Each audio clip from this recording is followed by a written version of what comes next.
Сәлеметсіздер ме, құрметті ұстаздар, студенттер және де ата-аналар. Мен Семей көпсалалы колледжінің БС-23 тобының студенті Қонақбаева Диана.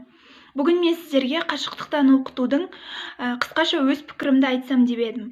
Жалпы қашықтықтан оқудың минусынан плюсы көп десе де болады.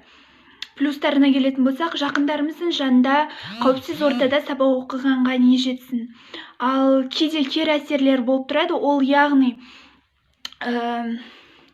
қалай айтсақ болады, желінің мүлдем ұстамауы немесе қатып қалуы, осының кесірінен кейде сабақ дұрыс түсіндірілмей қалады.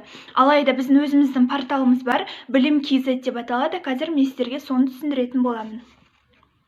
Бұл біздің сайтымыз, яғни Білім.kz. Сабақты орындау үшін ең алдымен сабақ кестесін көруімізге болады. Әртүрлі барлығы жағдай жасалған. Оның ішінде сабақты қарау үшін қашықтықтан оқуға кіреміз. Мысалға кез келген бір парды беретін болса, соның ішіне кіріп, яғни жүктеу арқылы орындаймыз. Ал егер де қате болатын болса, жою арқылы өшіре саламыз. Осылай.